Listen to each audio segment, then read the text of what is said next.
सबको जय मसीह की। धन्यवाद, प्रभु का धन्यवाद करती हूँ इस समय के लिए। एक बार फिर से प्रभु का वचन लेकर मैं आपके सामने हूँ। मैं प्रभु का धन्यवाद करती हूँ, आप सबका स्वागत करती हूँ और मैं विश्वास करती हूँ, आशा करती हूँ कि यीशु मसीह के नाम में आप जो प्रभु यीशु मसीह पर विश्वास करते हैं, आप सब भी सही सलामत, सुरक्षित, सेफ होंगे और चंगे होंगे। प्रभु में ब्लेस्ड हैं। मैं धन्यवाद करती हूँ और प्रभु के वचन में से देखते हैं लूका रचित सुसमाचार उसका 8 अध्याय और उसकी 31 आयत।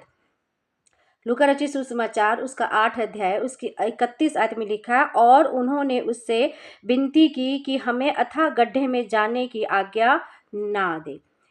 यही वाला पूरा रेफरेंस और अध्याय इसी घटना को, ये जो बाइबल में हुई है, यीशु मसीह जी ने ये दुष्ट आत्माओं को निकाला है, यही सेम हम मरकू रचित सुसमाचार उसके 5 अध्याय में भी देखते हैं, जहाँ प्रभु यीशु मसीह गिरसेनियों के देश में जाते हैं। और वही लूका रचित सुसमाचार उसके 8 अध्याय में भी सेम वही है। और ये दोनों एक जगह पर ये लिखा है कि जिस शख्स में दुष्ट आत्माएं थी, वो दुष्ट आत्माएं यीशु मसीह से कहती हैं कि हम तुझसे विनती करके कहते हैं कि हमें अथाह गड्ढे में जाने की आज्ञा ना दे। और एक जगह इसमें लिखा है कि तू परम प्रधान का पुत्र है, हे यीशु, तू परम प्रधान का पुत्र है। दुष्ट आत्माएं भी यीशु मसीह को जानती हैं, पहचानती हैं कि वो कौन है, और वो जानती हैं कि अगर जहां इसने हमें भेज दिया तो हमें वहां जाना पड़ेगा। और लिखा है कि वो उससे विनती करती हैं कि हमें अथाह गड्ढे में मत भेज, अथाह गड्ढे में मत भेज। वो अपनी जगह खुद चुनती हैं कि हमें कहाँ भेज, हम कहाँ जाना चाहते हैं। तो प्रभु यीशु मसीह जी ने उनकी विनती को सुना। जब दुष्ट आत्मा ने कहा कि हम तुझसे विनती करते हैं कि हमें अथाह गड्ढे में जाने की आज्ञा ना दे, प्रभु यीशु मसीह ने उनसे पूछा कि तुम्हारा क्या नाम है, तुम कौन हो। तो वो बताते हैं कि हम एक सेना है, और वो बताते हैं कि हमें कहाँ जाना है। बाइबल में लिखा है, वो खुद बताते हैं कि पहाड़ों पर सूअरों का झुंड चढ़ रहा है, हमें वहां पर भेज दो। और बाइबल हमें बताती है, वचन में लिखा है कि जब यीशु मसीह ने उनको निकाला, कहा कि इसमें से निकल जाओ, इस शख्स में से निकल जाओ, इस प्रभु के परमेश्वर के पुत्र में से, इस इंसान में से निकल जाओ, तो सारी दुष्ट आत्माएं निकल गईं। और जहाँ सूअरों का झुंड चर रहा था पहाड़ पर, वो सूअरों में जाके समा गई। और वचन बताता है कि सारे वो सूअर जो चर रहे थे पहाड़ी पर, वो सारे गिर गए नीचे झील में और डूब के मर गए। प्रभु यीशु मसीह जी ने जब उनको कमांड किया तो सारी दुष्ट आत्माएं उस मनुष्य में से निकल गई। और वो जो इंसान था, वो जो दुष्ट आत्मा को सताया हुआ था, जो अकेला पहाड़ों पर घूमता था, परेशान था, अपने आप को घायल करता था, वो भला चंगा हो गया। जैसे लोग कहते थे पागल है, और वो कपड़े पहने हुए यीशु मसीह के चरणों में बैठा है। जब यीशु मसीह वहाँ से जाने लगते हैं तो कहता है, हे प्रभु, मुझे अपने संग ले लो, मैं भी तुम्हारे साथ चलूँगा।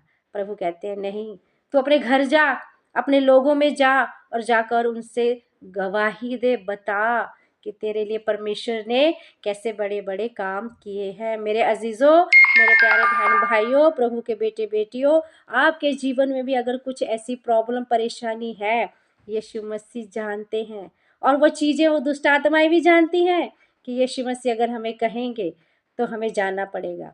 तो यीशु मसीह का नाम सामर्थी है। प्रभु यीशु मसीह के नाम में बड़े बड़े कार्य होते हैं, और ये दुष्ट आत्माएं तो खुद पहचानती हैं कि यीशु मसीह परमेश्वर का, दुष्ट आत्माएं पहचानती हैं कि यीशु मसीह ही परमेश्वर के पुत्र हैं, और यीशु मसीह जी के पास ही सारा अधिकार है दुष्ट आत्माओं को निकालने का, बीमारों को चंगा करने का, मुर्दों को जिंदा करने का, अंधों को आंखें देने का, बहरों को कान देने का, गूंगों को बोलने की शक्ति देने का।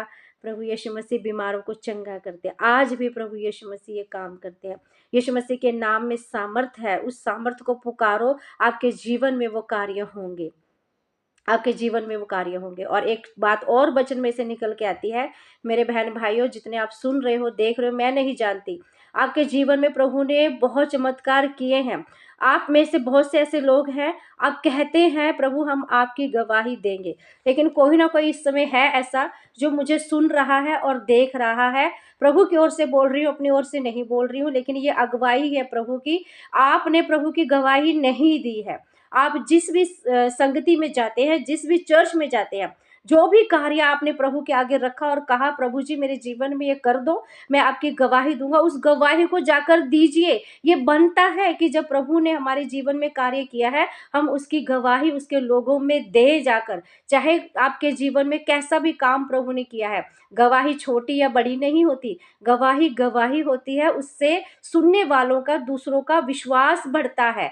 आपके जीवन में जो भी प्रभु ने कार्य किया है उसकी गवाही आप जाकर दें, क्यों खुद प्रभु ने कहा कि तुम जाकर अपने लोगों में बताओ, गवाही दो, बताओ जाके कि परमेश्वर ने बड़े बड़े काम किए हैं।